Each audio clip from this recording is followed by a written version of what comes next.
প্রিয় দর্শক, এটা আমার সৌদি আরবের খেজুরের আটি থেকে তৈরি করা একটি গাছ। সৌদি আরবের খেজুরের বীজ আমি নিজেই বসিয়েছিলাম আমার বাগানে, আর সেখান থেকে এই গাছটি আমি তৈরি করেছি। তো এই গাছটাকে আমি রিপোর্ট করে নেব এখন। তো বন্ধুরা, এই বর্ষায় যে কোনো গাছ রিপোর্ট করতে গেলে তাকে কিছুদিনের জন্য শেডের মধ্যে রেখে তার গোড়ার মাটিটা অবশ্যই শুকিয়ে নিতে হবে, তারপর তাকে রিপোর্ট করতে হবে। তো দেখতেই পাচ্ছেন আমার এখানে যে খেজুর গাছটা আমি রিপোর্ট করব সেটাকে আমি মিডিয়া থেকে তুলে কিছুদিন রেখে দিয়েছিলাম, আর গোড়ার মাটিগুলো শুকিয়ে ঝরঝরে হয়ে গেছে। এবার আমি গাছটাকে রিপোর্ট করে নেব। তো রিপোর্ট করার জন্য আমি খুবই একটি সাধারণ মাটি তৈরি করে নেব। তো আপনারা ভিডিওটি অবশ্যই মন দিয়ে দেখতে থাকুন। তো মাটি তৈরির জন্য আমি এখানে নিয়ে নিয়েছি কিছুটা কিচেন ওয়েস্ট কম্পোস্ট, যেটা পচিয়ে শুকিয়ে রাখা আছে। আর এটা নিয়েছি আমি কলার খোসাকে শুকিয়ে গুঁড়ো করে নেওয়া হয়েছে। আর এটা শিংকুচি নিয়েছি। আর এটা নিয়েছি আমি বোন ডাস্ট। আর এখানে কিছুটা সিঙ্গেল সুপার ফসফেট নিয়েছি। ব্যাস সামান্য এই কটা জিনিস দিয়েই কিন্তু আমি অর্গানিকভাবে এই খেজুর গাছটাকে বসিয়ে নেব। খেজুর গাছ যেহেতু একটি বহুবর্ষজীবী গাছ, তাই সবসময় মাটি তৈরির ক্ষেত্রে অর্গানিকভাবেই মাটি তৈরি করতে হবে।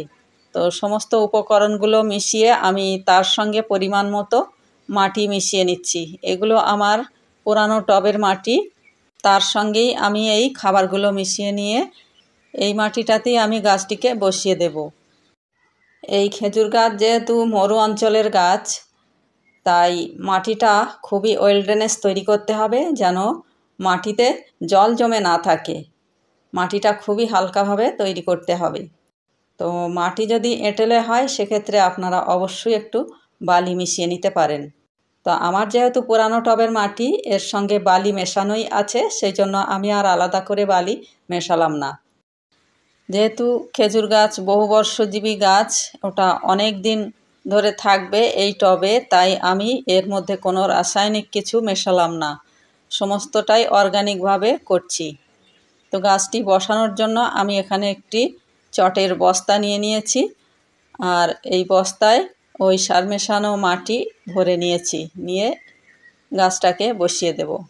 তো বন্ধুরা, বৃষ্টির দিন কি আর করা যাবে, বসে বসে ভাবলাম যে এই গাছটাকে রিপোর্ট করে নেই। যেহেতু গাছটি 7-8 দিন হয়ে গেছে তুলে রাখা আছে, আর গোড়ার মাটিটা কিন্তু শুকিয়েই গেছে সম্পূর্ণ।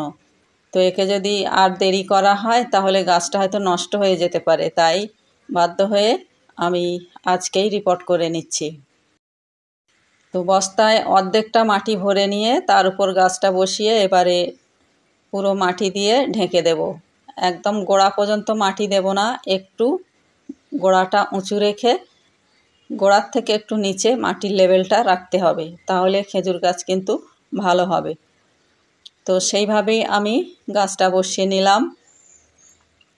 এবার আরও কিছু মাটি দিয়ে প্রথম যে জলটা আমি এই গাছে দেব সেটা অবশ্যই যে কোনো ফাঙ্গিসাইড মেশানো জল দিতে হবে, কারণ এখন বর্ষাকাল, বাতাসে প্রচুর পরিমাণে জলীয় বাষ্প রয়েছে, যার ফলে ফাঙ্গাস লাগার সম্ভাবনা থেকেই যায়। সেই জন্য অবশ্যই একটু ফাঙ্গিসাইড দিতে হবে। আর যেহেতু বস্তায় গাছটি অনেকটাই মিডিয়া আছে, তোলা ফেলা করা খুবই কষ্টসাধ্য, সেই জন্য আগে থাকতে বস্তাটাকে সেট করে নিতে হবে। যেখানে আমি গাছটা রেখে দেব যে জায়গায়, সেখানটাতেই নিয়ে গিয়ে তারপর আমরা গাছে জলটা দেব। তো আমি এখানে প্লেন জলের সঙ্গে কিছুটা ফাঙ্গিসাইড মিশিয়ে নিচ্ছি। বর্ষার কারণে কিছুটা দলা পাকিয়ে গেছে এই ফাঙ্গিসাইড পাউডারটা, তাই ভালো করে হাত দিয়ে চেপে চেপে গুলে নিচ্ছি। এবার এই জলটা আমি ওই গাছের গোড়ায় দিয়ে দেব। দেওয়ার পর দেখে নেব জলটা ড্রেনেজ হচ্ছে কি না।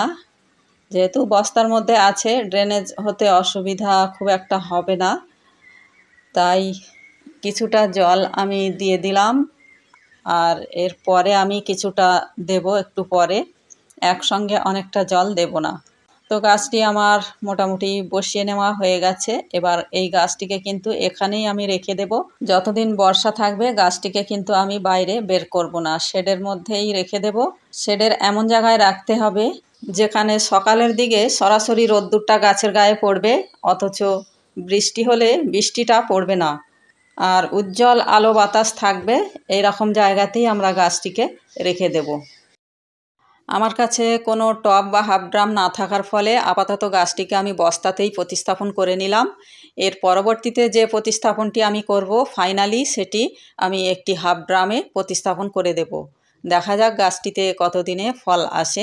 তো বন্ধুরা, এর গতিবিধি সম্পর্কে নতুন নতুন আপডেট অবশ্যই চ্যানেলে আসতে থাকবে, যে গাছটিতে কত বছর বয়সে ফল আসে বা যখন ফল আসবে তখন অবশ্যই আপনাদের সঙ্গে শেয়ার করব।